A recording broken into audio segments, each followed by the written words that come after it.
High in the untamed wilderness, where towering peaks cut through endless skies, and rivers carve their way through vast, uncharted valleys, a special kind of man once walked. They were adventurers, explorers, trappers, and survivalists, men who braved the unforgiving frontier at a time when the land was raw, dangerous, and alive with both peril and promise. These were the mountain men. From the early 1800s through the mid-19th century, mountain men roamed the Rocky Mountains and beyond, blazing trails across the wild American West. They hunted and trapped in the harshest conditions, forging lives of grit and independence, while building legendary reputations that would inspire generations. Some became heroes, others outlaws, but all of them left their mark on history. In this journey, we uncover the epic lives of the greatest mountain men: Jim Bridger, Kit Carson, Jedediah Smith, Hugh Glass, and many more. Their stories are filled with courage, hardship, and survival against impossible odds. This is not just history. It is the tale of rugged individuals who embody the true spirit of the frontier. In the spring of 1822, as the Missouri River swelled with snowmelt, a pivotal moment in American frontier history was about to unfold. William Henry Ashley, a prominent businessman and politician from St. Louis, embarked on an ambitious venture that would forever alter the course of Western exploration and commerce. Ashley's vision extended far beyond the established fur trading posts along the Missouri River. He sought to push deeper into the uncharted wilderness, tapping into the vast riches of beaver pelts that lay hidden in the remote mountain streams and valleys of the Rocky Mountains.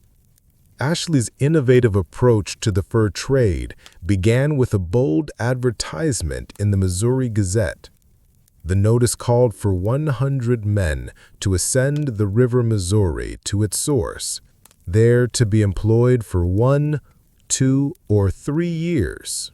This simple yet enticing proposition would give birth to a group that would come to be known as Ashley's 100, a band of rugged individuals whose exploits would become the stuff of legend.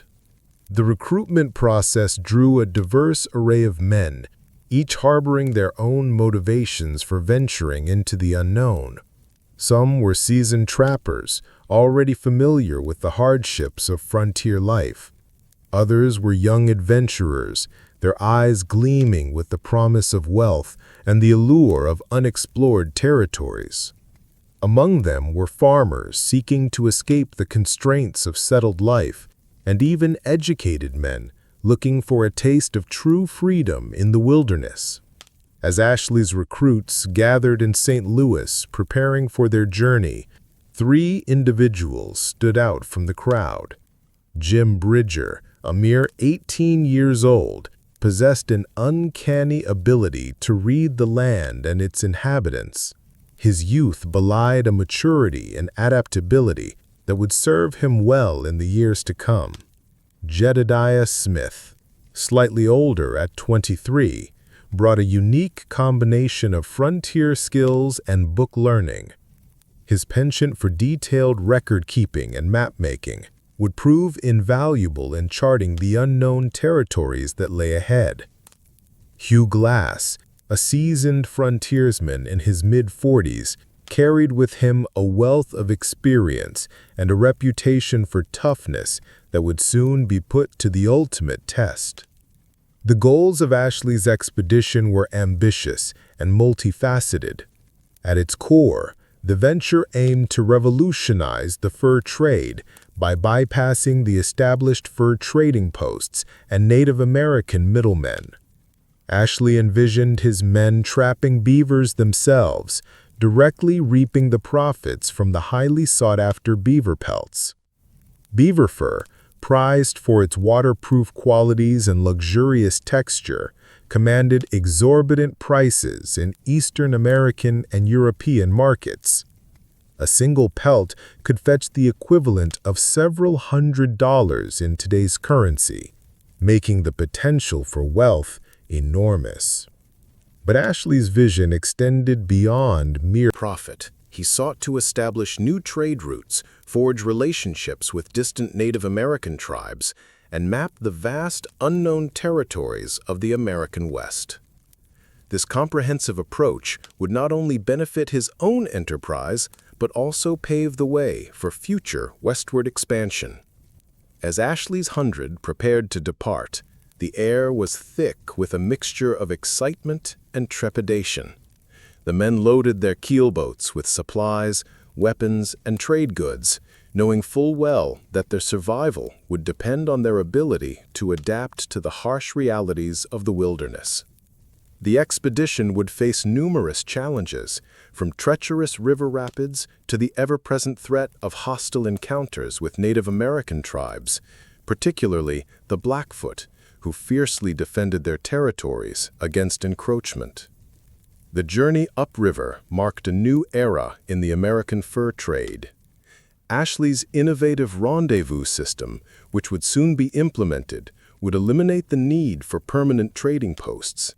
Instead, trappers would meet annually at predetermined locations to exchange their furs for supplies and luxuries brought from St. Louis. This system would not only increase profits, but also foster a unique culture among the mountain men, creating a brotherhood forged in the crucible of wilderness survival. As Ashley's keelboats pushed against the Missouri's current, the men aboard could scarcely imagine the impact their journey would have on the course of American history. They were embarking on a venture that would open up vast swaths of the continent to exploration and settlement, forever changing the landscape and the lives of both the Native Americans who called these lands home and the waves of settlers who would follow in their wake. Jim Bridger, the boy who became a legend among the legendary figures who emerged from Ashley's 100, none would leave a more enduring mark on the American West than Jim Bridger. Born in Richmond, Virginia, on March 17, 1804, Bridger's early life was marked by hardship and loss. His family's westward journey in 1812 was fraught with danger as they navigated the perils of the War of 1812 to settle near St. Louis. Tragedy struck early, claiming the lives of both his mother and brother, leaving young Jim to face an uncertain future. At the tender age of 13, Bridger found himself apprenticed to a blacksmith named Philip Creamer. The skills he acquired during this time would prove invaluable in his future exploits, providing him with a practical understanding of tools and metalwork that would serve him well in the unforgiving wilderness. However, the confines of a blacksmith shop could not contain the spirit of adventure that burned within him.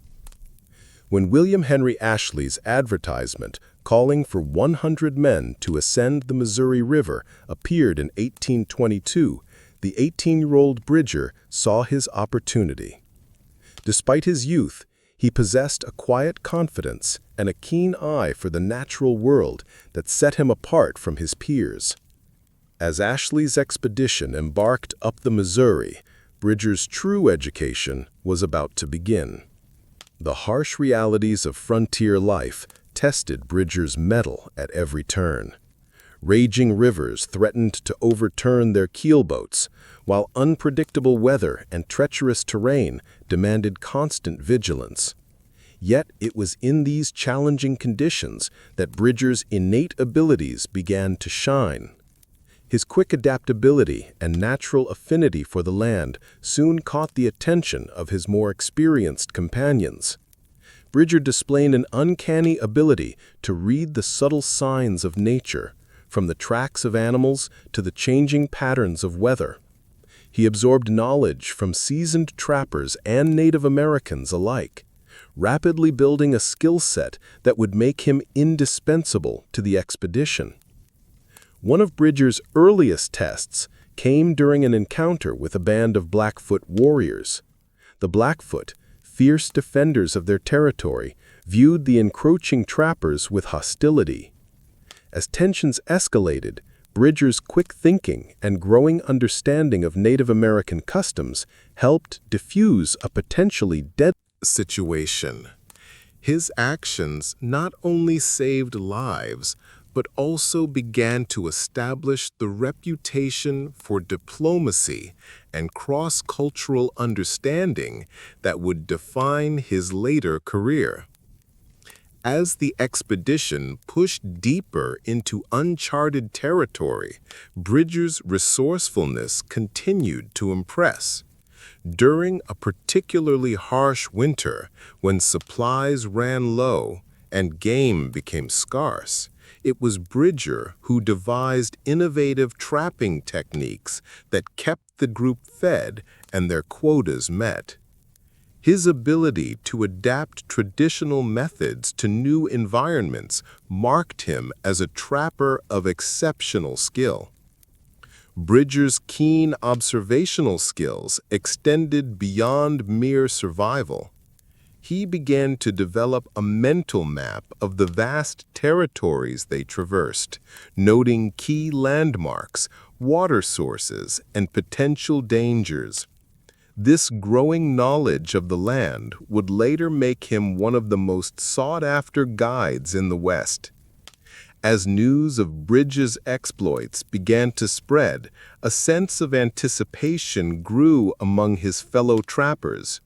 There was a growing feeling that this young man from Virginia was destined for greatness in the annals of frontier history.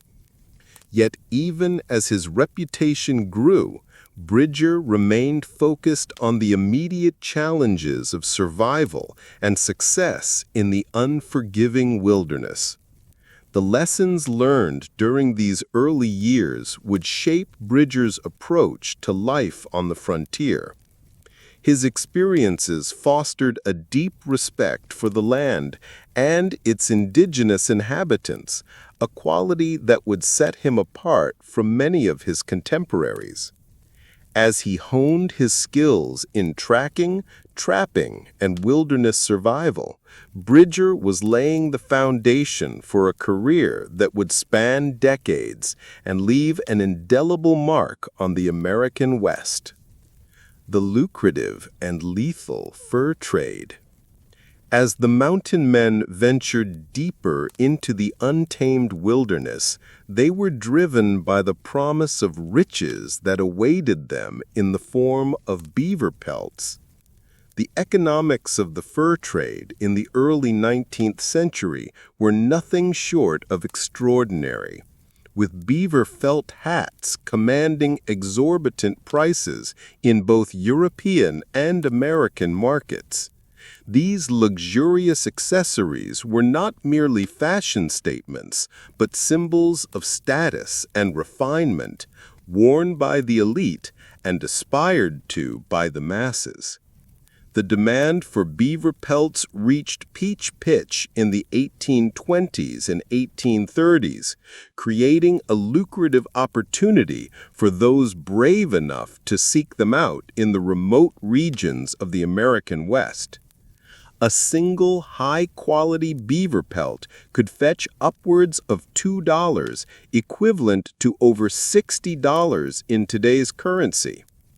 This staggering value made the fur trade a potential gold mine for trappers and trading companies alike, spurring intense competition and driving men to explore ever more dangerous territories in search of untapped beaver populations.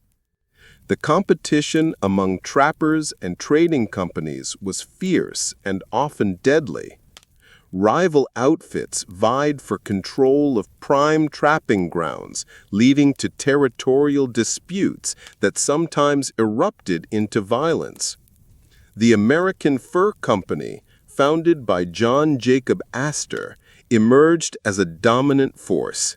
using its financial might to squeeze out smaller competitors and establish a near monopoly in some regions. Independent trappers, known as free trappers, fought to maintain their autonomy in the face of pressure from larger organizations, often forming loose alliances to protect their interests. The process of trapping and preparing beaver pelts was a grueling and dangerous endeavor that required a unique set of skills. Trappers would set their steel traps along beaver trails or submerged near beaver lodges, using castor, a glandular secretion from beavers, as bait. The work was often conducted in freezing water, exposing trappers to the constant risk of hypothermia. Once a beaver was caught, it had to be quickly dispatched and skinned, a task that demanded both strength and precision. Preparing the pelts was an art form in itself. Trappers would stretch the hides on willow hoops, scraping away any remaining flesh and fat. The pelts were then dried, a process that could take several days depending on weather conditions. Throughout this time, trappers had to remain vigilant against predators, hostile tribes, and competing trappers who might attempt to steal their hard-earned pelts. The dangers faced by these men were manifold. Grizzly bears, wolves, and mountain lions posed a constant threat, as did the unpredictable forces of nature. Flash floods, avalanches, and sudden blizzards could spell doom for even the most experienced trapper. The risk of injury or illness in the remote wilderness was ever present, with the nearest medical assistance often hundreds of miles away. Perhaps the most complex and volatile aspect of the fur trade was the relationship between trappers and indigenous tribes. These interactions ranged from mutually beneficial alliances to bitter enmity, often shifting with the political and economic tides. Some tribes, such as the Nez Perce and Shoshone, formed partnerships with trappers, exchanging furs and information for European goods and protection against rival tribes. These alliances could be tenuous, however, subject to misunderstandings and breaches of trust on both sides. Other tribes, particularly the Blackfoot and the Northern Rockies, viewed the encroachment of white trappers as a dire threat to their way of life. The Blackfoot had long controlled the fur trade in their territories, acting as middlemen between other tribes and European traders. The arrival of American trappers threatened to disrupt this lucrative arrangement, leading to violent confrontations that would define the era. The indigenous tribes were not merely defending their ancestral lands. They were fighting to maintain their economic sovereignty. The Iroquois, for instance, had developed a sophisticated trading network that spanned much of the continent. They used European firearms to prevent other tribes further west from trading directly with white men, thus protecting their role as intermediaries in the fur trade. This revelation challenges the common perception of conflicts between indigenous peoples and settlers as simple territorial disputes. As the fur trade reached its zenith, it became clear that the mountain men were not merely trapping beavers. They were reshaping the economic and social landscape of the American West. Their actions set in motion a chain of events that would have far-reaching consequences for both the environment and the indigenous populations that had called these lands home for millennia. Jedediah Smith, the scholar of the wilderness. Among the legendary figures of the American frontier, Jedediah Strong Smith stood apart as a man of contradictions. Born in 1799 in Jericho, New York, Smith's upbringing was far removed from the rugged lifestyle he would later embrace. Unlike many of his contemporaries who were drawn to the wilderness by necessity or a thirst for adventure, Smith approached the frontier with the mind of a scholar and the spirit of an explorer. Smith's early education, though limited by frontier standards, instilled in him a lifelong passion for learning and observation. He carried a Bible and a copy of Lewis and Clark's journal on his expeditions, often reading by firelight after long days of trapping and exploration. This intellectual curiosity, combined with his practical skills, would prove invaluable in his future endeavors. In 1822, at the age of 23, Smith answered William Henry Ashley's call for men to ascend the Missouri River. From the outset, he distinguished himself not only through his trapping skills, but also through his meticulous record-keeping and cartography. While other trappers focused solely on the pursuit of beaver pelts, Smith saw the broader significance of their explorations. He understood that accurate maps and detailed journals could pave the way for future expansion and scientific understanding of the American West. Smith's reputation as a scholar of the wilderness grew rapidly. His ability to navigate through uncharted territories and establish friendly relations with indigenous tribes made him an invaluable asset to his enterprise. Smith's methodical approach to exploration stood in stark contrast to the often haphazard methods of his peers. He carefully documented geographical features, flora and fauna, and the customs of Native American tribes they encountered. One of Smith's most harrowing adventures occurred during his first major expedition as a party leader in 1823. Tasked with finding a route to the Rocky Mountains, Smith led a group of men up the Missouri River and into the territory of the Arikara tribe. The Arikara, resentful of the encroachment on their lands and the disruption of their trade networks, launched a surprise attack on the trappers' camp. In the chaos of the pre-dawn assault, Smith demonstrated exceptional leadership and bravery. Despite being wounded in the initial volley, he rallied his men and organized a defense. His quick thinking and strategic deployment of their limited resources allowed the vastly outnumbered trappers to hold off the Arikara long enough for reinforcements to arrive.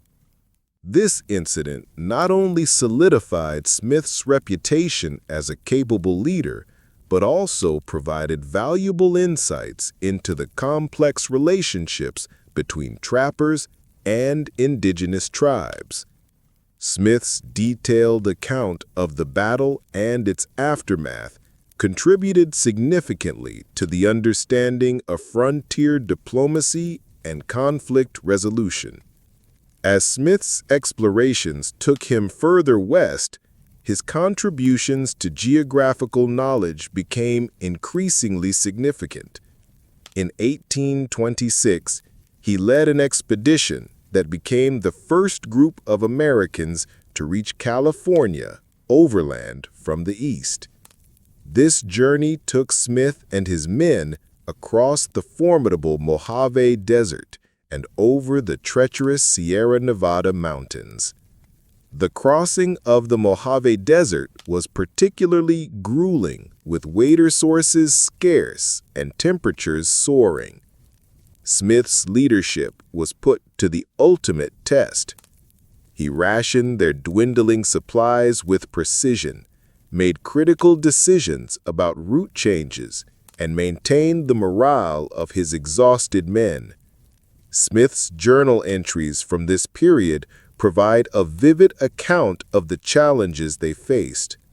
Water there was none, and our horses were in a deplorable condition. The country was perfectly barren, There was no grass, and the horses were obliged to subsist on the bark of a small shrub. Despite the hardships, Smith's meticulous observations during this journey significantly expanded the geographical understanding of the American Southwest. His maps and descriptions of previously unknown territories would prove invaluable to future explorers and settlers. Upon reaching California, Smith encountered a new set of challenges. The Spanish authorities, suspicious of American incursions into their territory, detained Smith and his party. Once again, Smith's diplomatic skills came to the fore.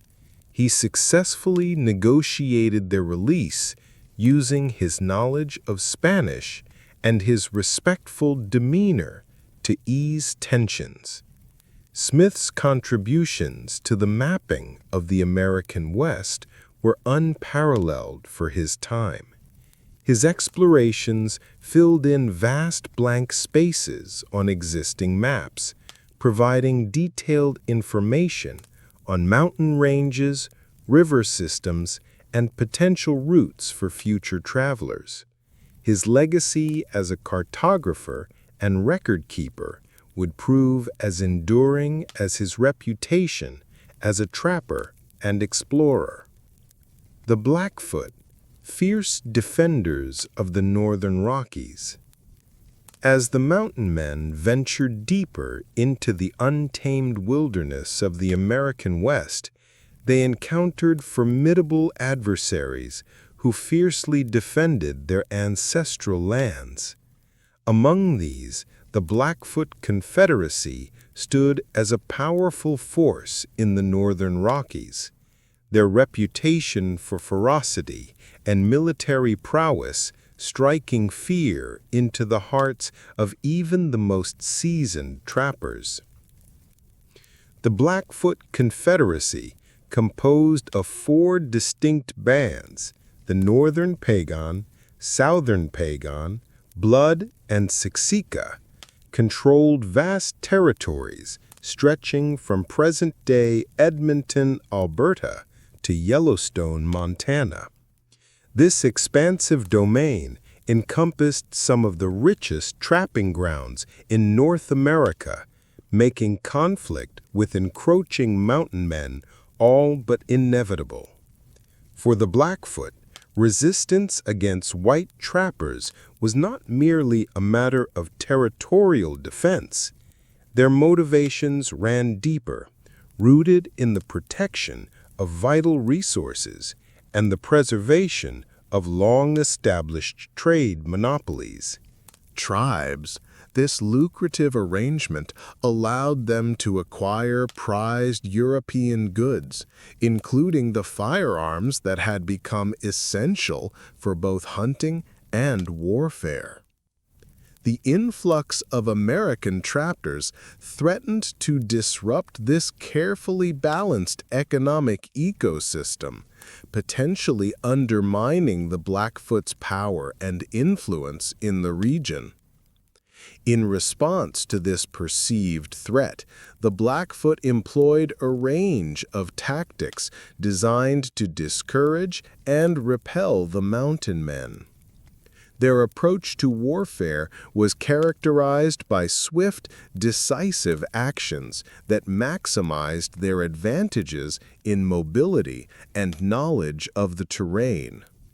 Ambushes were a favored tactic, with Blackfoot warriors using the landscape to conceal their movements and strike when their opponents were most vulnerable. The effectiveness of these tactics was amplified by the Blackfoot's superior horsemanship. Mounted on swift, agile ponies, Blackfoot warriors could appear seemingly out of nowhere, unleash a devastating attack, and vanish back into the wilderness before their adversaries could mount an effective defense. This hit-and-run style of warfare was particularly demoralizing for the mountain men, who found themselves constantly on edge, never knowing when or where the next attack might come. One particularly harrowing encounter, recounted by mountain man Isaac P. Rose, illustrates the intensity of these conflicts and the fear they instilled in the trappers. Rose described a scene where a party of mountain men engaged in the mundane task of cooking buffalo ribs suddenly found themselves under attack by a force of 30-40 Blackfoot warriors. The sudden transition from peaceful camp life to a desperate fight for survival was a stark reminder of the constant dangers faced by those who dared to venture into Blackfoot territory. Rose's account paints a vivid picture of the chaos and terror that ensued.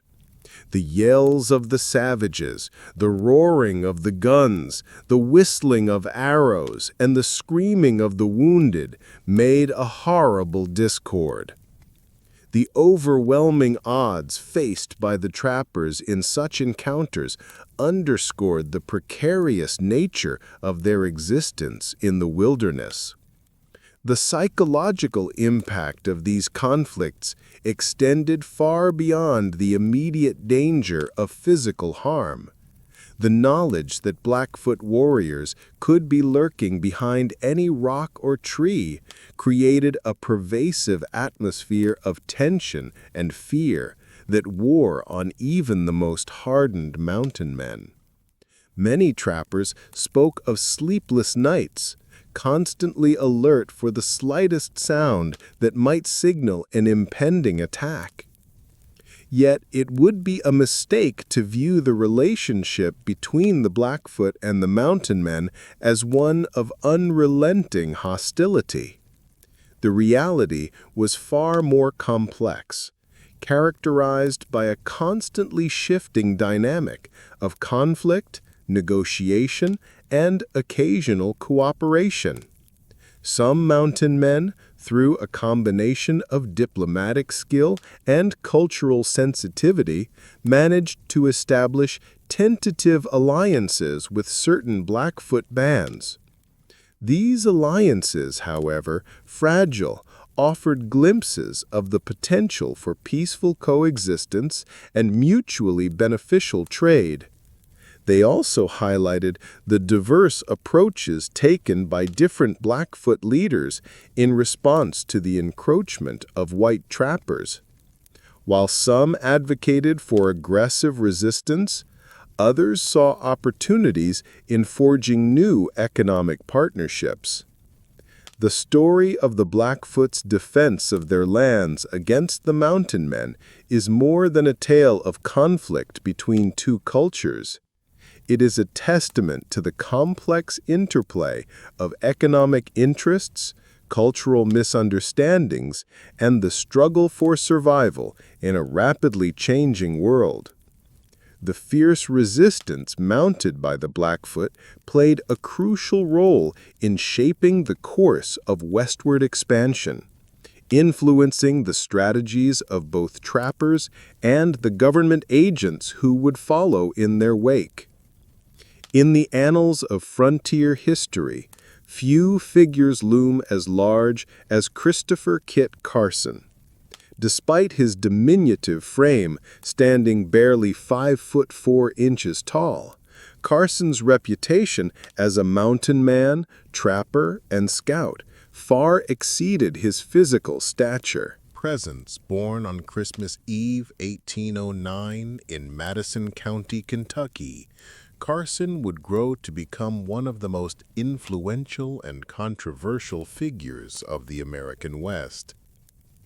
Carson's journey into the wilderness began at the tender age of 16 when he fled his apprenticeship to a saddle maker in Franklin, Missouri.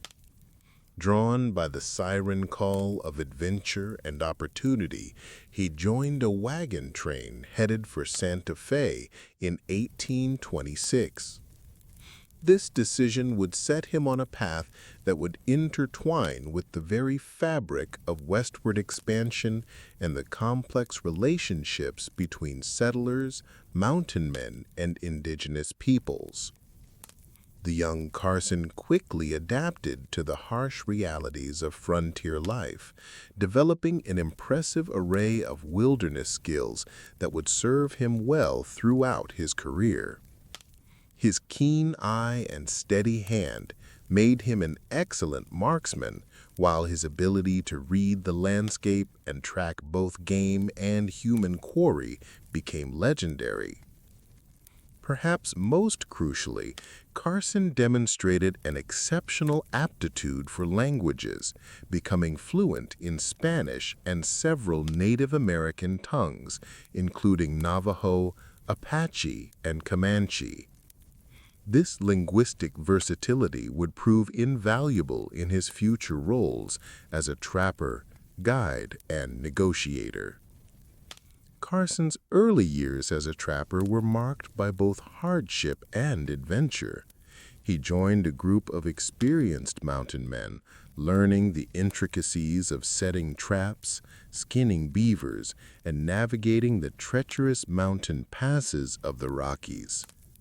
The life of a trapper was one of constant vigilance, with threats lurking around every bend in the river or rocky outcropping. Grizzly bears, hostile tribes, and the unforgiving elements all posed ever-present dangers. One incident early in Carson's career demonstrated the quick thinking and bravery that would become his hallmarks. While trapping along the Green River in present-day Wyoming, Carson and a small group of companions found themselves ambushed by a band of Arapaho warriors. Outnumbered and outgunned, the situation seemed dire. However, Carson's cool head prevailed. Recognizing that direct confrontation would lead to certain death, he devised a daring plan. Under cover of darkness, Carson led his companions in a stealthy retreat, using his knowledge of the terrain to navigate treacherous ravines and dense forests. When the Arapaho gave chase at dawn, Carson led them into a narrow canyon where the acoustics amplified the sound of his party's movements, creating the illusion of a much larger force. This clever deception, combined with Carson's expert marksmanship in picking off several pursuing warriors, convinced the Arapaho that they faced a superior enemy. They retreated, allowing Carson and his companions to escape unscathed. This episode not only secured Carson's reputation among his fellow trappers, but also demonstrated the complex interplay of courage, cunning, and cultural understanding that would define his career. His ability to think on his feet and adapt to rapidly changing circumstances would serve him well in the years to come. As the fur trade began to decline in the late 1830s, Carson's role on the frontier evolved. His extensive knowledge of the West's geography, coupled with his language skills and rapport with various Native American tribes, made him an invaluable asset as a guide and scout. It was in this capacity that Carson would make his most significant contributions to westward expansion, leading military expeditions and survey parties across vast swaths of unexplored territory. Carson's evolving legacy began to take shape during this period. His association with John C. Fremont's expeditions in the 1840s would catapult him to national fame.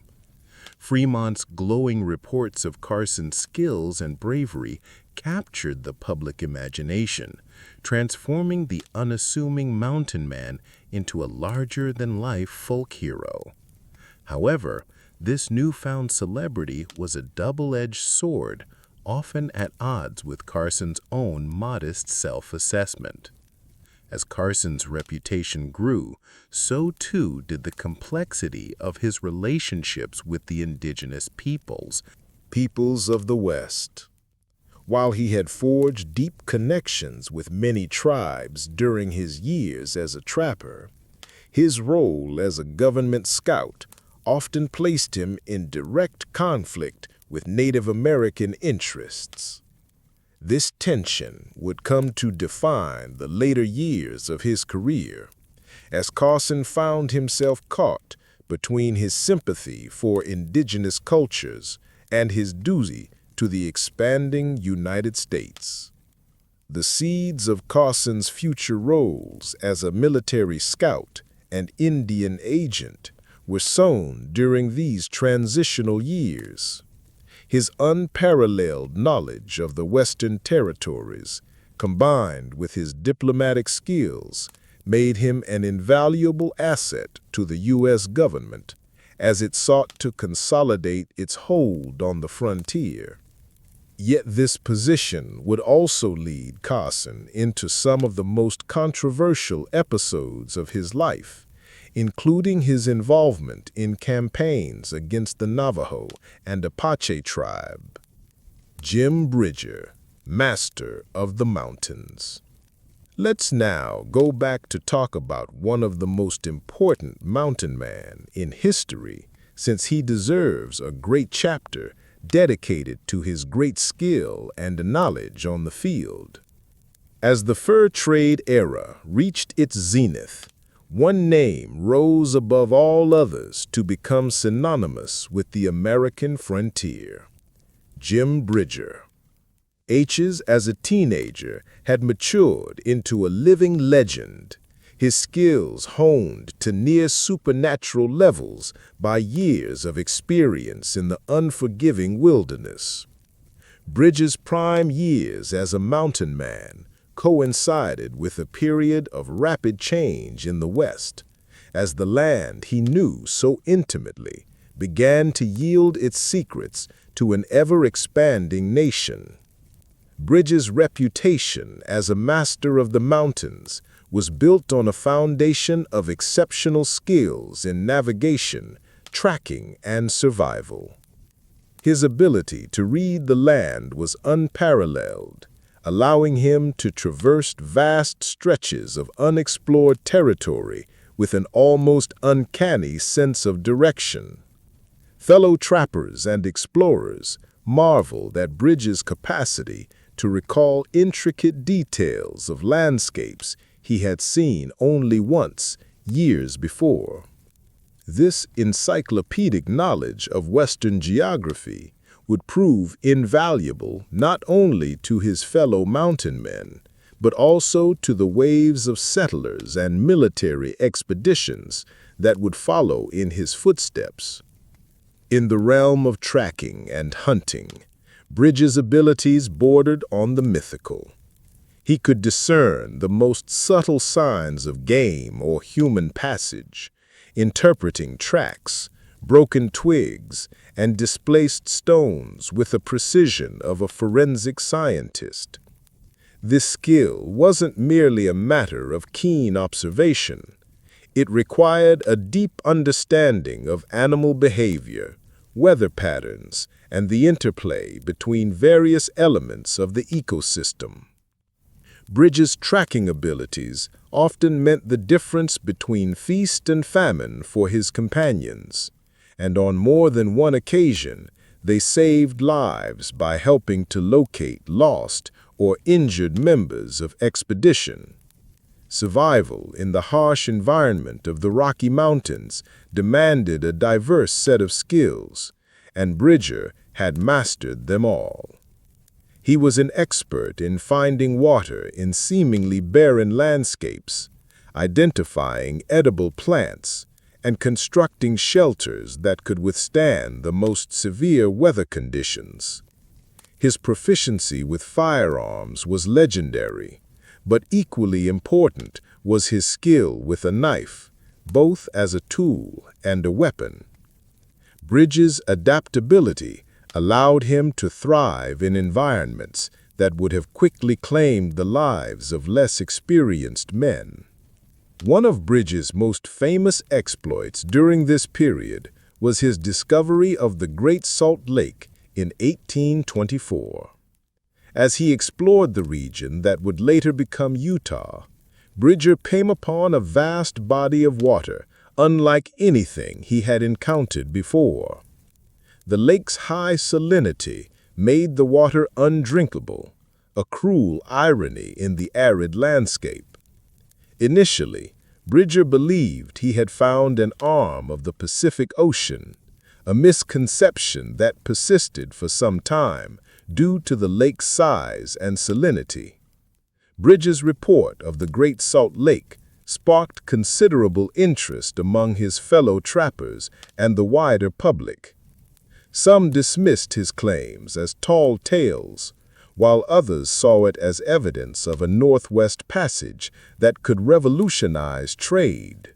The reality, as Bridger would later to discover, was no less significant.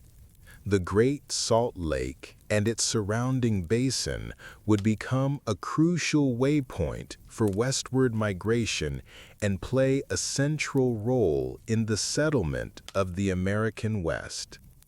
Throughout his career, Bridger's interactions with indigenous peoples set him apart from many of his contemporaries. Rather than viewing Native Americans solely as potential enemies or obstacles to be overcome, Bridger sought to understand and learn from them. He recognized the depth of knowledge and survival skills possessed by various tribes and worked to incorporate their techniques into his own repertoire. Bridger's approach to indigenous relations was pragmatic, driven by a combination of respect, curiosity, and self-interest. He learned multiple Native American languages, including Sioux, Cheyenne, and Ute, which allowed him to communicate directly with tribal leaders and ordinary members alike. This linguistic ability, coupled with his genuine interest in their cultures, enabled Bridger to forge alliances and trading relationships that proved mutually beneficial. The mountain man's adoption of Native American customs extended beyond mere survival skills. Bridger embraced many aspects of indigenous lifestyles, from their clothing and dietary habits to their spiritual beliefs. He participated in tribal ceremonies and rituals, gaining insights into the complex worldviews that shaped Native American societies. This cultural immersion not only enhanced Bridger's ability to navigate the social and political landscape of the frontier, but also gave him a unique perspective on the clash of civilizations that was unfolding across the West. Bridger's relationships with indigenous peoples were not without controversy. He married 3 Native American women over the course of his life, beginning with a Flathead woman named Cora. These marriages, while not uncommon among mountain men, were viewed with suspicion and disapproval by many white settlers. However, for Bridger, they represented genuine connections to the cultures he had come to respect and in many ways prefer to his own. As Bridger's fame grew, so did the demands on his expertise. Military expeditions, survey parties, and wagon trains of settlers all sought his guidance. The master of the mountains found himself increasingly caught between 2 worlds, the untamed wilderness he had helped to map and explore, and the advancing tide of American expansion that threatened to forever alter the landscapes and cultures he had come to know so intimately. The changing landscape, decline of the beaver trade. As the 1830s dawned, the landscape of the American West began to shift both literally and figuratively. The once abundant beaver populations that had drawn countless adventurers into the wilderness were dwindling, victims of their own desirability. This decline marked the beginning of the end for an era that defined the frontier experience for more than 2 decades. The golden age of the mountain men was coming to a close, driven by a perfect storm of economic and environmental factors. Overharvesting had taken a severe toll on beaver populations across the Rocky Mountains and beyond. Streams and rivers that had once teemed with the industrious rodents now ran quiet, their banks no longer echoing with the slap of beaver tails on water. The trappers' relentless pursuit of profit had upset the delicate balance of these ecosystems, with consequences that would ripple through the food chain and alter the very geography of the land. By 1837, the price of beaver pelts had plummeted from their peak of around $25 per pelt to a mere $2, equivalent to just over $60 in today's currency. This dramatic devaluation was not solely the result of scarcity. Changing fashion trends in Europe and America played a significant role. The once coveted beaver hats were falling out of favor, replaced by silk hats and other styles that did not require the soft underfur of the beaver. For the mountain who had risked life and limb in pursuit of these pelts, the collapse of the market was nothing short of catastrophic. Many found themselves deep in the wilderness, their hard-earned furs suddenly worth a fraction of their former value. The economic foundation of their way of life was crumbling beneath their feet, forcing these adaptable men to once again reinvent themselves. The decline of the beaver trade had far-reaching environmental consequences. Beavers, often referred to as nature's engineers, play a crucial role in shaping and maintaining wetland habitats. Their dams create ponds and slow-moving streams that support a diverse array of plant and animal life. The removal of beavers from these ecosystems led to increased erosion, altered water flow patterns, and a reduction in biodiversity. Indigenous tribes, who had long relied on beaver populations for both sustenance and trade, found their traditional ways of life disrupted. The complex trading networks that had developed over generations were thrown into disarray, forcing many tribes to adapt to new economic realities or face dire consequences. As the fur trade waned, a new chapter in Western history was beginning to unfold. The mountain men, with their unparalleled knowledge of the land and its inhabitants, found themselves uniquely positioned to guide the next wave of westward expansion. Many transitioned from trapping to roles as scouts and guides for military expeditions, survey parties, and wagon trains of settlers. Jim Bridger, the legendary trapper and explorer whose story we previously narrated, exemplified this transition. His intimate knowledge of the Western territories made him an invaluable asset to the U.S. government and to immigrants seeking safe passage across the continent. Bridges' role in guiding settlers along new routes, such as the Overland Trail, demonstrated the evolving nature of the mountain man's place in Western history. The decline of the fur trade coincided with a growing national interest in westward expansion. The concept of manifest destiny was taking hold, driving a surge of settlers eager to claim their piece of the American frontier. For many former trappers, this presented both a challenge and an opportunity. Their skills, honed through years of wilderness survival, were now in high demand. Kit Carson, another iconic figure of the fur trade era, found new purpose as a guide and Indian agent. His ability to navigate the complex cultural and political landscape of the Western West made him an essential intermediary between the U.S. government and indigenous tribes.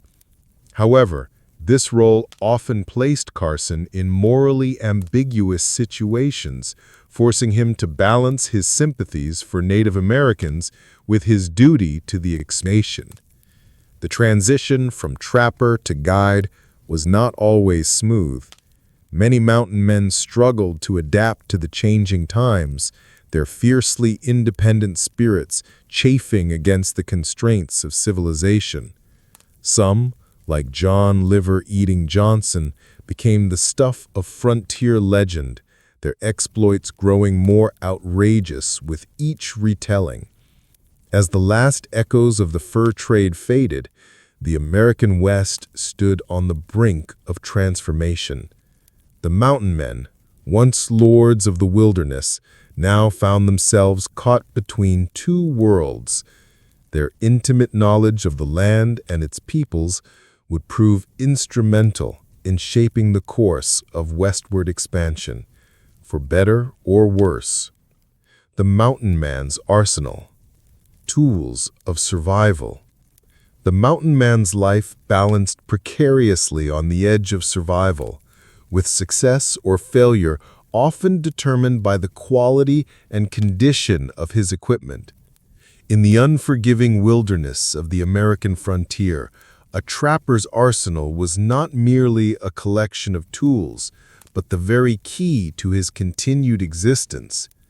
The wilderness was a relentless adversary, and the entry-level savage, or novice trapper, had to quickly master the art of using his equipment efficiently and effectively.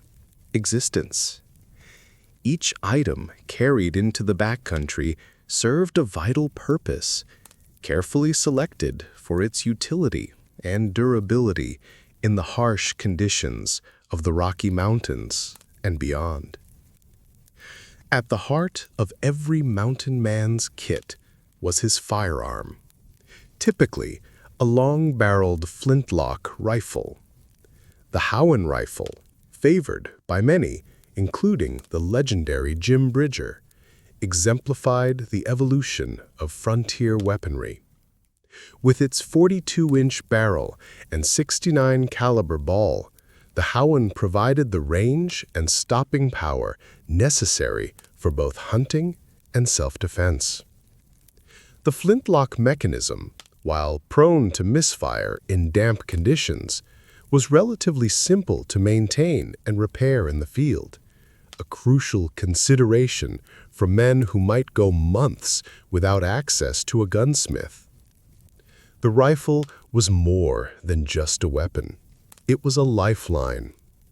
A well-placed shot could mean the difference between a full belly and starvation, or between life and death in an encounter with a grizzly bear or hostile war party. Mountain men honed their marksmanship to extraordinary levels, often able to hit targets at distances that seemed impossible to less experienced shooters.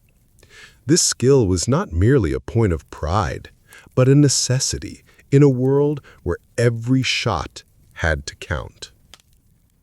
Complementing the rifle was an array of bladed implements, each serving specific functions in the trapper's daily life. The butcher knife, with its sturdy, broad blade, was perhaps the most versatile tool in the mountain man's arsenal, used for everything from skinning game to whittling trap parts. A good knife was never far from a trapper's hand.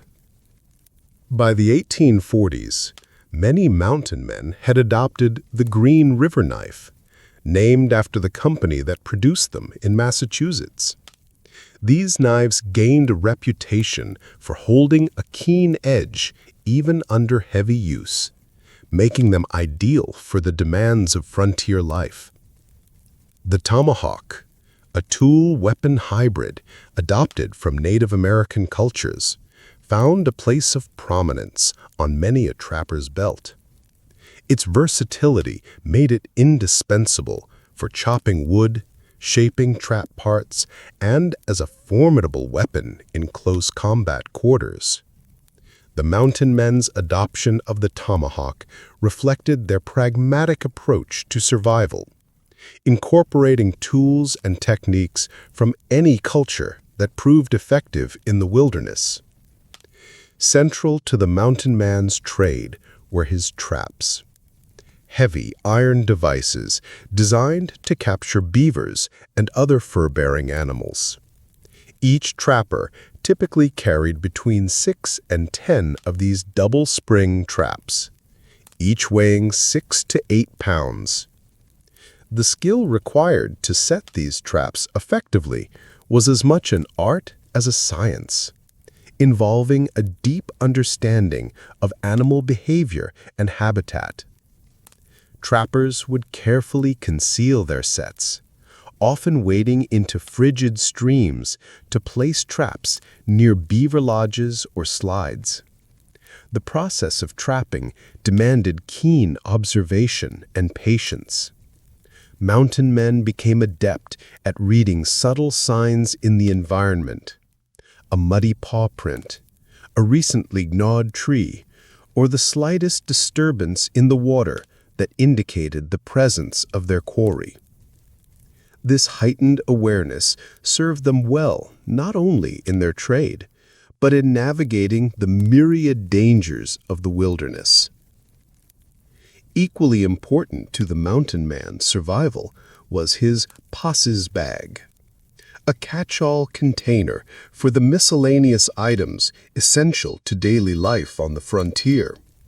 This bag might contain flint and steel for fire starting, lead balls and powder measures for the rifle, fishing hooks and line, and personal items like tobacco or a journal. The contents of a man's possibles bag offered insights into his personality and priorities, a microcosm of his life in the wilderness. The evolution of weaponry during this period had a profound impact on the dynamics between mountain men and indigenous tribes. The introduction of more reliable and powerful firearms shifted the balance of power, intensifying conflicts and altering traditional hunting practices. Tribes that gained access to these weapons, often through trade with the mountain men themselves, saw their military and hunting capabilities dramatically enhanced this arms race, contributed to the complex and often violent relationships that characterized the frontier during this era. Maintaining and repairing equipment in the wilderness demanded a high degree of self-reliance and ingenuity. Mountain men became skilled at improvising repairs, using materials at hand to fix broken trap springs, patch torn clothing, or jerry-rig a broken rifle part. This ability to adapt and overcome equipment failures was often the difference between life and death in the unforgiving backcountry. Jim Bridger's background as a blacksmith's apprentice proved invaluable in this regard, giving him an edge in maintaining and repairing his gear. His expertise was sought after by fellow trappers, enhancing his reputation and value to the fur trade companies. The ability to keep one's equipment in work order was not merely a practical skill, but a form of currency in the social economy of the mountain men. Hugh Glass, the man who wouldn't die. Among the pantheon of mountain men whose exploits shaped the American frontier, few stories captivate the imagination quite like that of Hugh Glass. His tale of survival against overwhelming odds has become the stuff of legend, a testament to the indomitable human spirit in the face of nature's harshest trials. In August of 1823, Glass found himself part of a fur-trapping expedition led by Andrew Henry along the Missouri River. The party ventured into dangerous territory of present-day South Dakota, where encounters with grizzly bears were a constant threat. It was during one such encounter that Glass's life would be forever altered. While scouting ahead of the main group, Glass stumbled upon a grizzly sow with her cubs. The enraged bear charged, and in a matter of moments, Glass found himself locked in a life-or-death struggle with one of nature's most fearsome predators. The grizzly's massive claws tore into Glass's flesh, leaving deep gashes across his body. Despite managing to kill the bear with the help of his companions, Glass was left grievously wounded, his body a mangled testament to the bear's ferocity. The severity of Glass's injuries left the expedition's leader, Andrew Henry, with a difficult decision. Believing Glass would surely die from his wounds, Henry asked for 2 volunteers to stay behind and give the trapper a proper burial once he succumbed to his injuries. John Fitzgerald and a young Jim Bridger agreed to the task, motivated by the promise of a sizable reward upon their return to Fort Kiowa. What followed was an act of betrayal that would fuel Glass's incredible journey of survival and revenge.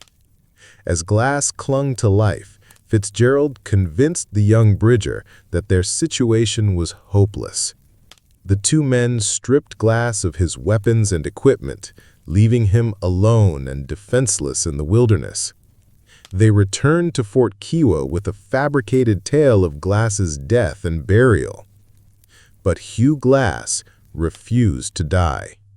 Despite his horrific injuries, he regained consciousness to find himself abandoned, unarmed, and alone in hostile territory. With maggots infesting his wounds and his leg broken, Glass began an arduous crawl toward the nearest settlement, Fort Kiowa, some 200 miles away. Glass's journey of survival became a harrowing test of human endurance.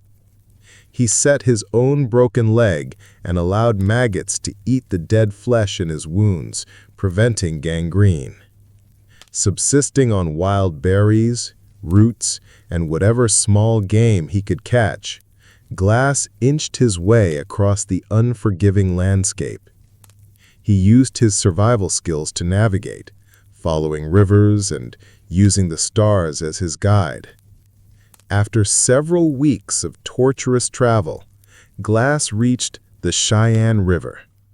There, he managed to fashion a crude raft from a fallen tree, allowing him to float downstream and cover greater distances. This small victory was tempered by constant danger. Glass had to remain vigilant against hostile Native American tribes and the ever-present threat of wild animals. Glass's incredible journey of survival lasted 6 weeks. When he finally reached Fort Kiowa, he was more phantom than man. His body ravaged by his ordeal, but his spirit unbroken. His arrival was met with shock and disbelief by those who had long since given him up for dead. The tale of Hugh Glass's survival quickly spread throughout the frontier, growing with each retelling. It became a powerful symbol of the resilience and determination required to survive in the unforgiving wilderness of the American West. Glass's story embodied the mythic qualities that defined the mountain man era: unyielding toughness, resourcefulness, and an almost supernatural ability to endure hardship. Glass's quest for revenge against Fitzgerald and Bridger added another layer to his legend. He tracked Fitzgerald to Fort Atkinson in present-day Nebraska, only to find that his betrayer had enlisted in the army, placing him beyond Glass's reach. In a surprising turn of events, Glass reportedly forgave the young Jim Bridger, recognizing the role Fitzgerald had played in manipulating the inexperienced trapper. The story of Hugh Glass has captured the American imagination for nearly 2 centuries, inspiring numerous books, poems, and films. However, the Hollywood portrayals, including the 2015 film The Revenant starring Leonardo DiCaprio, often take significant liberties with the historical record. While these dramatizations emphasize themes of revenge and justice, the reality of Glass's experience was likely more focused on the primal drive for survival. Historical accounts suggest that Glass's primary motivation was not vengeance, but the practical desire to retrieve his stolen rifle, an invaluable tool for a frontiersman. This nuance speaks to the harsh realities of life on the frontier, where pragmatism often trumped romantic notions of honor and retribution.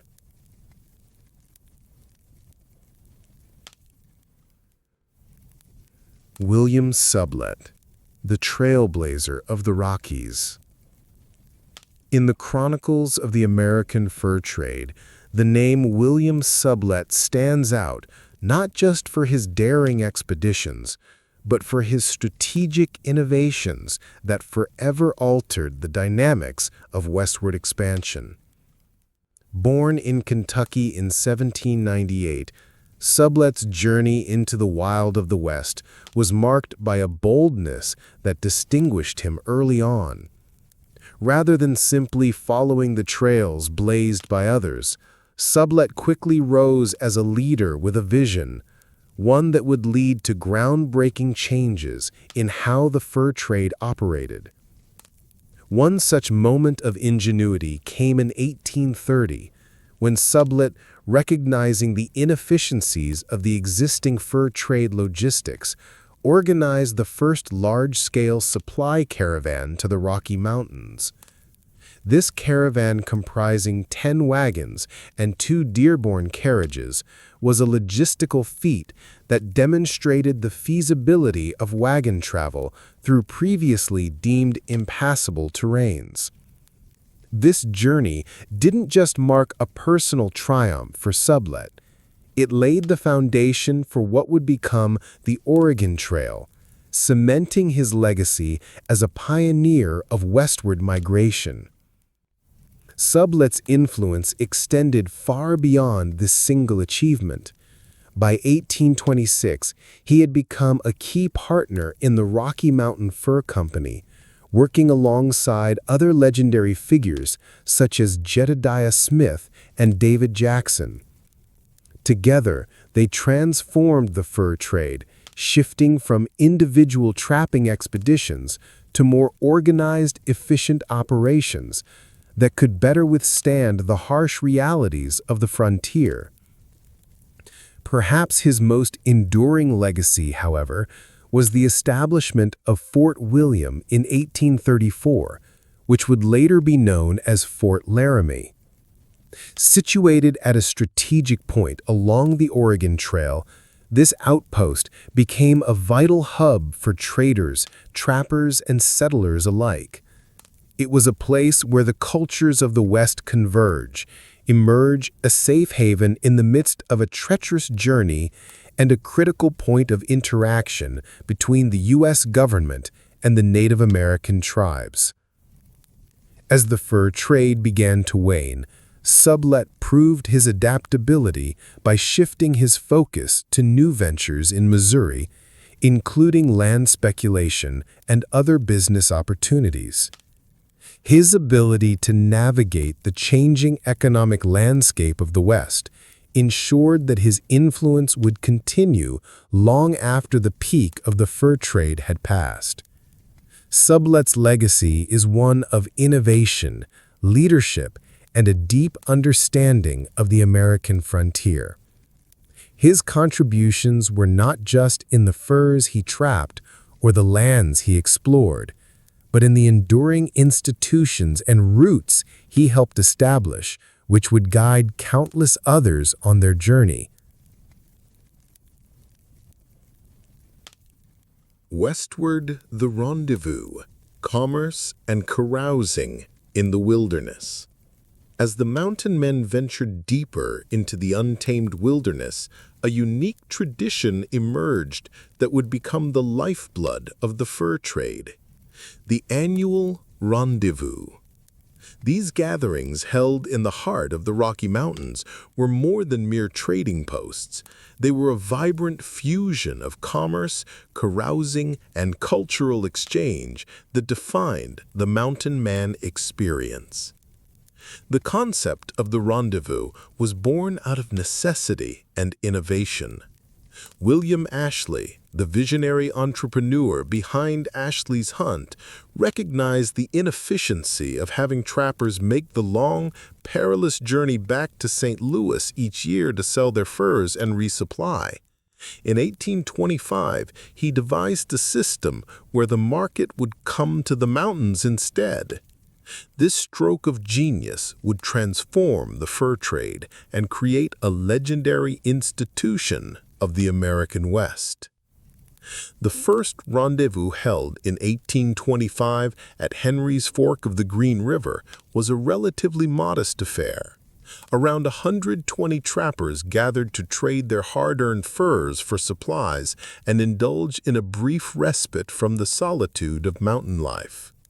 As word spread of this new system's success, subsequent rendezvous grew in size and scope, becoming grand affairs that drew hundreds of participants from all corners of the West. The atmosphere of these gatherings was electric, a stark contrast to the quiet isolation that characterized most of a trapper's year.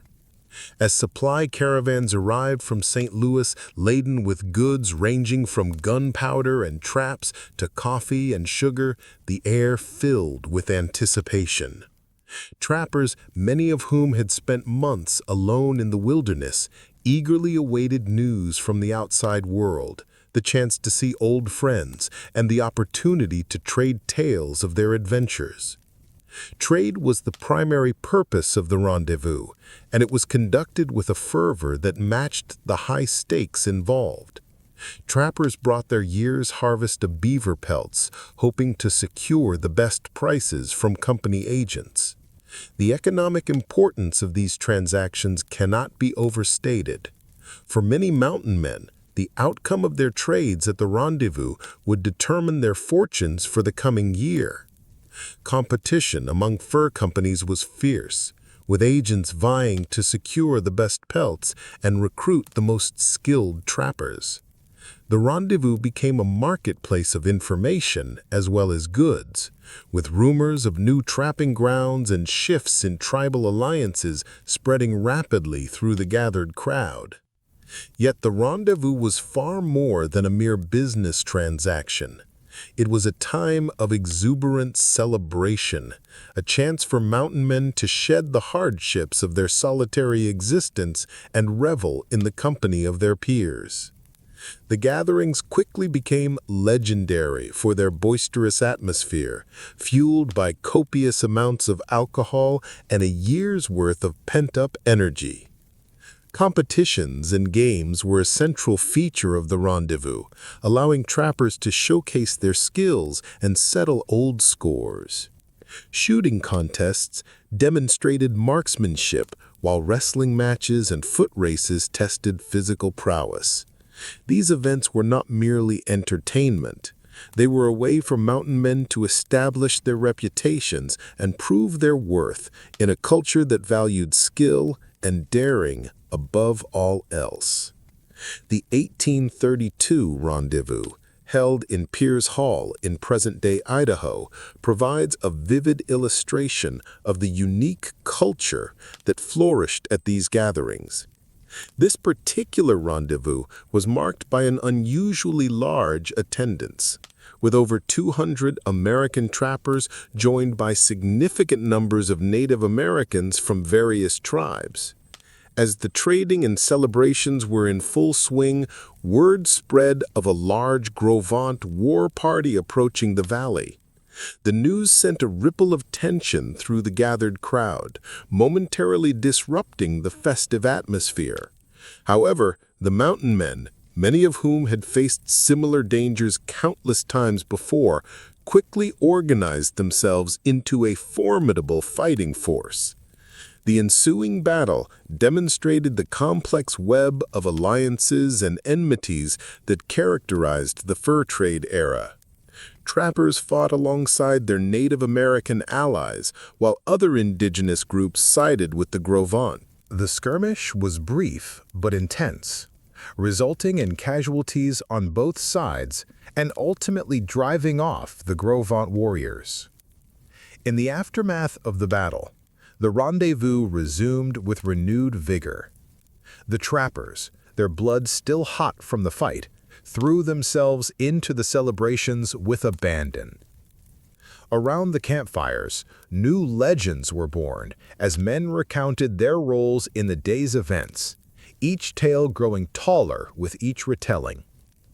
The Pierre's Hole Rendezvous of 1832 encapsulated the essence of these gatherings, a potent mix of commerce, camaraderie, and conflict that defined the mountain man experience. It showcased the adaptability and resilience of these frontier entrepreneurs, who could seamlessly transition from shrewd traders to fierce warriors and back to revelers in the span of a single day.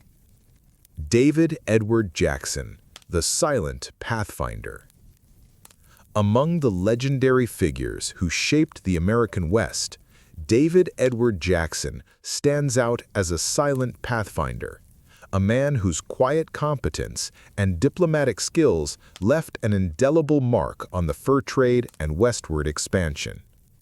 Born in 1788 in Randall County, Virginia, Jackson's early life offered little hint of the adventures that awaited him on the distant frontier. Yet, like many young men of his era, the lure of opportunity and the promise of untamed lands called to him with irresistible force. In 1822, at the age of 34, Jackson answered William Henry Ashley's call for enterprising young men to ascend the Missouri River, marking the beginning of his fur trading career. This decision would set him on a path that would intertwine with some of the most significant events and personalities of the American frontier. As Jackson joined Ashley's expedition, he found himself in the company of other soon-to-be legends, including Jedediah Smith and William Sublett, men whose names would become synonymous with the mountain man era. Jackson's entry into the fur trade coincided with a period of intense competition and rapid expansion. The Rocky Mountains, with their abundant beaver populations and unexplored territories, beckoned to trappers and traders alike. It was in this crucible of ambition and wilderness that Jackson's true talents began to emerge. Unlike some of his more boisterous companions, Jackson's strength lay in his quiet competence, keen observational skills, and ability to navigate both the physical and social landscapes of the frontier. As Jackson gained experience and respect among his peers, he played an increasingly crucial role in Ashley's ventures. His methodical approach to trapping and trading, combined with a natural aptitude for leadership, set him apart from many of his contemporaries. These qualities would serve him well in 1826, when he, along with Jedediah Smith and William Sublett, purchased the Rocky Mountain Fur Company from their mentor, William Henry Ashley. The partnership of Smith, Jackson, and Sublett marked a new era in the fur trade. Each man brought unique strengths to the enterprise. Smith was the intrepid explorer, Sublett the savvy businessman, and Jackson the steady hand that often guided their operations. Under their leadership, the Rocky Mountain Fur Company expanded its reach, pushing into new territories and establishing crucial relationships with Native American tribes. Jackson's role in managing these relationships proved invaluable to the company's success. In an era marked by frequent conflict between trappers and indigenous peoples, Jackson demonstrated a remarkable ability to negotiate and maintain alliances. His approach was characterized by respect and fairness, qualities that were not always common among his peers. Jackson understood that the success of their ventures depended as much on diplomatic skills as on trapping acumen. One of Jackson's most significant contributions was his role in establishing and maintaining peaceful relations with the Shoshone tribe. Recognizing the Shoshone's strategic importance as both allies and trading partners, Jackson worked tirelessly to cultivate trust and mutual respect. His efforts not only secured valuable furs for the company, but also created a buffer zone of friendly territory in which their trappers could operate with relative safety. However, Jackson's diplomatic skills were tested to their limits during a tense encounter with a band of Blackfoot warriors in 1827. The Blackfoot, known for their fierce resistance to white encroachment, had surrounded a small group of trappers led by Jackson. Drawing on his experience and understanding of Native American customs, Jackson managed to defuse the situation without bloodshed. His calm demeanor and willingness to engage in respectful dialogue not only saved lives, but also opened the door for future negotiations with this traditionally hostile tribe. As the 1830s dawned, the fur trade began to show signs of decline. Overharvesting had depleted beaver populations in many areas, and changing fashion trends in Europe reduced demand for beaver felt hats. Jackson, ever the pragmatist, recognized the shifting tides of fortune. Unlike some of his contemporaries who clung desperately to the fading glory of the mountain man era, Jackson began to explore new opportunities. In 1830, Jackson made the difficult decision to leave the Rocky Mountain Fur Company, selling his share to focus on other ventures. He turned his attention to the burgeoning trade along the Santa Fe Trail, applying the knowledge and skills he had honed in the mountains to this new frontier of commerce. Jackson's transition exemplified the adaptability that characterized the most successful frontiersmen of his era. Despite his departure from the fur trade, Jackson's influence continued to be felt in the West. The roots he had helped establish, the relationships he had forged with Native American tribes, and the detailed knowledge of the land he had accumulated all played crucial roles in facilitating westward expansion. Settlers and soldiers alike would follow in the footsteps of Jackson and his fellow mountain men, relying on the trails they had blazed and the maps they had drawn. The cost of conquest. Indigenous perspectives. As the mountain men carved their paths through the wilderness, they left an indelible mark on the lands they traversed and the peoples they encountered. The true cost of this conquest, however, was borne largely by the indigenous populations, whose ancestral territories were irrevocably altered by the fur trade and the wave of westward expansion that followed. The impact of the mountain man on Native American communities was profound and multifaceted. While some tribes initially welcomed the trappers as potential trading partners and sources of valuable goods, Others recognized the threat these newcomers posed to their traditional way of life. The Blackfoot Confederacy, in particular, fiercely resisted the encroachment of white trappers into their hunting grounds, leading to decades of violent conflict. The relationship between the mountain man and various indigenous tribes was complex and often paradoxical. Some trappers, like Jim Bridger, developed deep respect for Native American cultures, learning their languages and adopting many of their customs. These men often served as intermediaries between their own culture and the indigenous peoples they encountered. Others, driven by prejudice or fear, maintained an adversarial stance that exacerbated tensions and led to bloodshed. One of the most significant, yet often overlooked aspects of this cultural collision was the role played by the Iroquois in the fur trade. Long before white trappers ventured into the Rocky Mountains, the Iroquois had established themselves as skilled hunters and shrewd traders. Their involvement in the fur trade dated back to the early 16th century, when they began trading with Dutch and English colonists on the East Coast.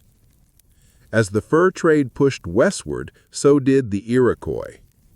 They leveraged their experience and connections to become valuable allies to both white trappers and fur trading companies. The Iroquois brought with them not only their hunting and trapping skills, but also their firearms, which they used to great effect in their dealings with other tribes. The presence of armed Iroquois trappers in the Western Territories added another layer of complexity to the already volatile situation. They often clashed with local tribes, particularly the Blackfoot and Crow, as they competed for hunting grounds and control of trade routes. These conflicts sometimes escalated into full-scale battles, further destabilizing the regional balance of power. The Iroquois' role in the fur trade challenges the simplistic narrative of white expansion into Native American territories. It reveals a more nuanced reality, where indigenous groups were not merely passive victims, but active participants in the economic and political dynamics of the era. The Iroquois, in particular, used their involvement in the fur trade to maintain their own power and influence, even as they contributed to the disruption of other indigenous societies. Perhaps the most devastating impact of the mountain men's incursions into Native American territories came not from their traps or their rifles, but from the invisible enemies they unknowingly carried with them, European diseases, to which indigenous populations had no immunity. Spread like wildfire through native communities, often far in advance of actual white settlement. The impact of these epidemics was catastrophic. Smallpox in particular ravaged Native American populations with terrifying efficiency. The smallpox epidemic of 1837 to 1838 provides a stark illustration of the devastation wrought by these diseases. It swept through the upper Missouri River basin, decimating tribes like the Mandan, Hidatsa, and Arika. The Mandan, who had numbered around 2,000 before the epidemic, were reduced to fewer than 150 individuals by its end. The long-term consequences of the fur trade era on indigenous cultures and territories were profound and far-reaching. The depletion of beaver populations not only disrupted local ecosystems, but also undermined traditional Native American economies that had relied on these animals for food and clothing. The influx of European goods, particularly firearms and alcohol, altered power dynamics between and within tribes, often leading to increased warfare and social disruption. As the fur trade declined and gave way to widespread settlement, many Native American tribes found themselves dispossessed of their ancestral lands. The trails blazed by mountain men became routes for wagon trains of settlers, and the detailed maps they created guided military expeditions intent on subjugating indigenous resistance. The legacy of this era continues to shape Native American communities today. The disruption of traditional lifeways, the loss of ancestral lands, and the intergenerational trauma stemming from epidemic diseases and forced relocation have left deep scars that persist into the present. The Mountain Man in American Mythology. The transformation of mountain men from historical figures to mythical heroes in American culture is a testament to the enduring power of frontier narratives. As the actual era of mountain men faded into history, their legacy grew, shaped by literature, film, and folklore, into larger-than-life characters that captured the American imagination. In the late 19th and early 20th centuries, dime novels and sensationalized accounts of mountain men's exploits began to proliferate. These stories often exaggerated the heroic qualities of trappers and explorers, portraying them as fearless adventurers who tamed the wilderness through sheer force of will. Authors like James Fenimore Cooper, with his Leatherstocking Tales, helped establish the archetype of the rugged frontiersman that would come to define the mountain man in popular culture. One of the most influential works in shaping the mountain man mythos was The Adventures of Captain Bonneville by Washington Irving, published in 1837. This book romanticized the life of Benjamin Bonneville, a real-life explorer and fur trader. Irving's portrayal emphasized Bonneville's courage, resourcefulness, and interactions with Native Americans, setting a template for how mountain men would be depicted in future works. As the 20th century progressed, Hollywood embraced the mountain man as a quintessential American hero. Films like The Big Sky, 1952, and Jeremiah Johnson, 1972, cemented the image of the mountain man as a rugged individualist, at home in the wilderness and often at odds with civilization. These cinematic portrayals typically downplayed the Native American perspectives or often even portrayed them in stereotypical terms, simply casting them as baseless actors in the adventures of mountain men. Focused on the more glamorous aspects of mountain men's lives, emphasizing their freedom, bravery, and skill, while downplaying the harsh realities of their existence. The romanticization of mountain men in popular culture often diverged significantly from historical reality.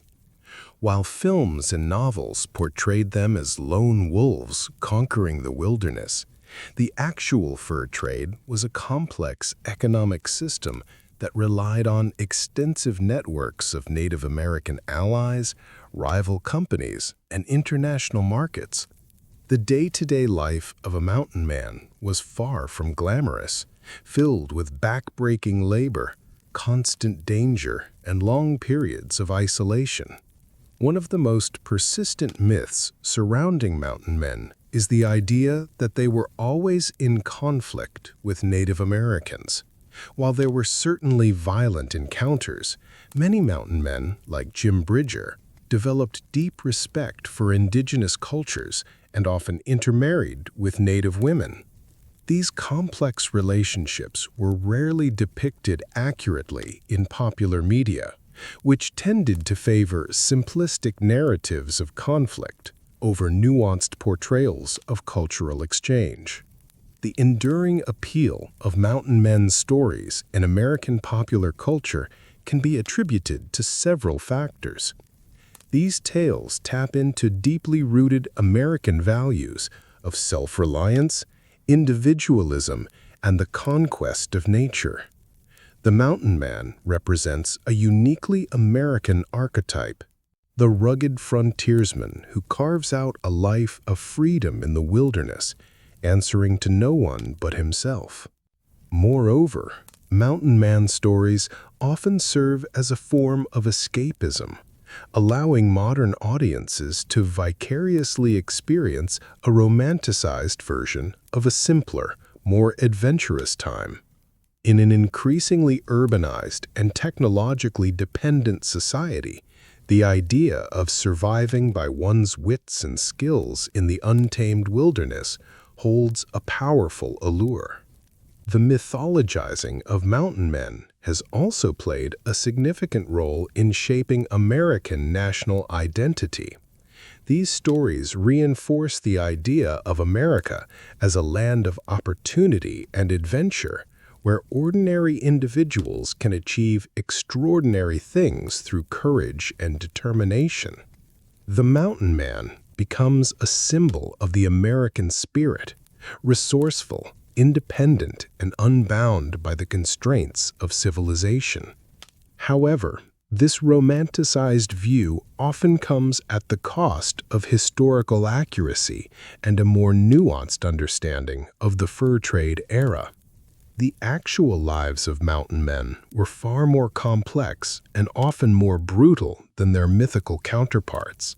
They faced not only physical dangers, but also moral dilemmas, participating in a trade that contributed to the displacement of Native American tribes and the near extinction of beaver populations in many areas. An end of an era, the vanishing frontier. As the 1840s dawned, the golden age of the mountain men began to wane. The once untamed wilderness that had drawn these intrepid souls westward was slowly but inexorably yielding to the tide of civilization. The factors that led to the decline of the mountain man way of life were as complex as the men themselves. A confluence of economic shifts, technological advancements, and the inexorable march of westward expansion. The beaver trade, which had been the lifeblood of the mountain man economy, was in steep decline. Years of intensive trapping had decimated beaver populations across the Rocky Mountains. Streams that had once teemed with the industrious rodents now ran silent, their banks no longer echoing with the slap of beaver tails on water. This environmental devastation was compounded by changing fashion trends in Europe and the eastern United States. The once coveted beaver felt hats were falling out of favor, replaced by silk hats that required no pelts in their production. As the economic foundation of their lifeway crumbled, many mountain men found themselves at a crossroads. Some, like Jim Bridger, adapted to the changing times by establishing trading posts along the immigrant trails. Others, their trapping skills no longer in high demand, turned to guiding wagon trains of settlers across the very wilderness they had once roamed in solitude. The westward expansion that had initially fueled the fur trade now threatened to overwhelm it. Wagon trains of settlers, emboldened by reports of fertile tent in Oregon and gold in California, began to pour across the plains in ever-increasing numbers. The trails blazed by mountain men became highways of migration, transforming the landscape and disrupting the delicate balance between trappers, Native American tribes, and wildlife. Perhaps no single factor had a more profound impact on the vanishing frontier than the construction of the Transcontinental Railroad. As iron rails stretched across the continent, they brought with them a wave of change that would forever alter the American West. The railroad compressed time and space, making the journey from St. Louis to the Pacific coast a matter of days rather than months. For the remaining mountain men, the railroad represented both opportunity and obsolescence. Some, like Kit Carson, found employment as scouts and guides for the railroad surveys, their intimate knowledge of the terrain proving invaluable in plotting the most efficient routes. Others watched with a mixture of awe and trepidation as the iron horse carved its way through mountain passes and across prairies, bringing with it a flood of settlers, merchants, and soldiers. The impact of the railroad on Native American tribes was particularly devastating. The iron rails cut through hunting grounds and sacred sites, disrupting traditional migration patterns and further straining already tense relationships between indigenous peoples and white settlers. Many former mountain men who had developed deep respect for and understanding of Native American cultures found themselves caught between two worlds, often serving as intermediaries in increasingly frequent and violent conflicts. As the frontier receded, the role of mountain men in shaping the American West evolved. Their intimate knowledge of the land and its peoples made them invaluable assets in the process of westward expansion.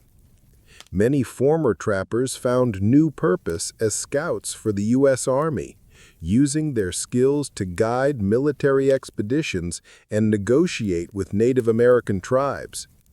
Others, like Jim Bridger, became legendary figures in their own right, their exploits growing with each retelling around campfires and in dime novels. The near extinction of beaver populations in many areas had cascading effects on entire ecosystems. Streams and rivers, once regulated by beaver dams, became more prone to flooding and erosion. The lush meadows created by beaver ponds, which had supported a diverse array of plant and animal life, began to disappear. Culturally, the passing of the mountain man era marked a significant shift in America's relationship with the wilderness. The untamed frontier, once seen as a realm of limitless opportunity and adventure, was rapidly being tamed and parceled out.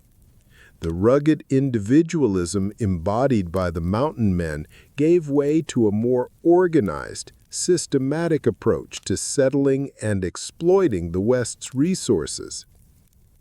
Yet, even as their way of life faded into history, the legacy of the mountain men endured. The trails they blazed became the routes for wagon trains, stagecoaches, and eventually highways. Their detailed maps they created guided generations of settlers and explorers. Their intimate knowledge of the land and its resources played a crucial role in the development of the American West.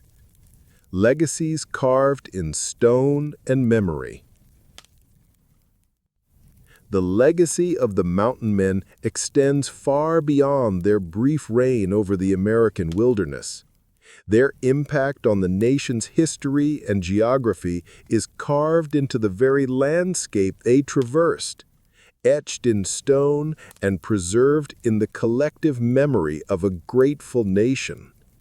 As the sun set on the era of the fur trade, it cast long shadows across the continent, leaving behind a tapestry of place names, routes, and geographical knowledge that continue to shape our understanding of the American West.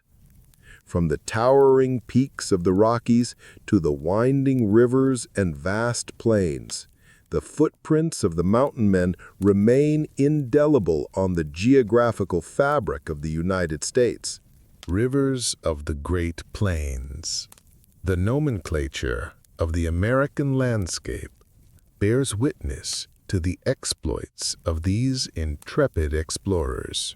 Bridger Pass, named after the legendary Jim Bridger, stands as a silent sentinel to his skill in finding navigable routes through the mountains. The Sublett Mountains in Wyoming pay homage to William Sublett, the innovative trapper who revolutionized the logistics of the fur trade. These names are not mere historical footnotes, but living testaments to the men who first mapped and described these lands to an eager nation. The routes blazed by mountain men became the arteries of westward expansion, guiding wagon trains, stagecoaches, and eventually railroads across the continent. The Oregon Trail, which would carry hundreds of thousands of settlers to new homes in the Pacific Northwest, followed paths first trodden by fur trappers seeking new hunting grounds. The California Trail, which led fortune seekers to the gold fields, owed much of its course to the explorations of Jedediah Smith and his contemporaries. The geographical knowledge accumulated by these men was invaluable to the nation's growth. Their detailed descriptions of water sources, passes through mountain ranges, and Native American territories formed the basis for early maps of the West. The journals kept by trappers like William Ashley and Jedediah Smith provided crucial information to later explorers, settlers, and military expeditions. This knowledge, hard-won through years of perilous travel and close observation, laid the groundwork for the scientific surveys that would follow in the latter half of the 19th century. The preservation of mountain men history has become a passion for many, with museums, reenactments, and historical sites dedicated to keeping their legacy alive. The Museum of the Mountain Man in Pinale, Wyoming, stands as a testament to the enduring fascination with this era. Here, visitors can immerse themselves in the world of the fur trade, examining authentic tools, weapons, and clothing used by trappers in their daily lives. The museum's collection of primary documents, including journals and maps, provide researchers with invaluable insights into the period. Reenactments and living history events offer a visceral connection to the past, allowing participants and spectators alike to experience a taste of life in the fur trade era. The annual Green River Rendezvous in Wyoming recreates the boisterous gatherings that were the highlight of the mountain man's year. Here, modern-day enthusiasts don period-accurate clothing, demonstrate traditional skills like fire starting and trap setting, and engage in friendly competitions reminiscent of those that took place nearly 2 centuries ago. That defined the era. The spirit of the mountain men continues to influence American culture and identity in subtle but profound ways. Their ethos of self-reliance, adaptability, and rugged individualism resonates deeply with the American psyche. The image of the lone trapper pitting his skills against the wilderness has become an enduring archetype in literature, film, and popular culture. This romanticized version of the mountain man, while often at odds with historical reality, speaks to a persistent strain in the American character, a yearning for freedom, adventure, and the opportunity to test oneself against nature. The legacy of the mountain men also lives on in the ongoing American fascination with the outdoors and wilderness exploration. The skills they honed, navigation, tracking, and survival in harsh conditions, continue to be valued and practiced by modern outdoor enthusiasts. Organizations like the Boy Scouts of America draw inspiration from the mountain man ethos, incorporating elements of frontier lore and wilderness skills into their programs. In academia, the study of the mountain men and the fur trade era has evolved, offering new perspectives on this crucial period in American history. Scholars now examine the complex interactions between trappers, Native American tribes, and the environment, painting a more nuanced picture of the fur trade's impact on the West. This research challenges simplistic narratives of conquest and exploration, revealing a world of cultural exchange, economic interdependence, and environmental transformation. The enduring call of the wild, their quest for wealth and adventure, born from a desire to escape the constraints of civilization, finds modern expression in extreme sports and wilderness expeditions. These mountain men embarked on transformative journeys, evolving from inexperienced youths to legendary figures whose names grace the landscape they explored.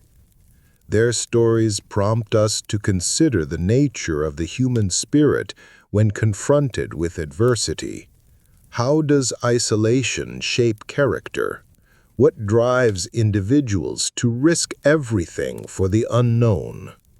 The legacy of the mountain men extends beyond their contributions to westward expansion. They embody a uniquely American ethos of self-reliance and adaptability, their exploits woven into the fabric of national identity. Their journeys remind us that the frontier, whether geographical or metaphorical, continues to beckon those with the courage to answer its call.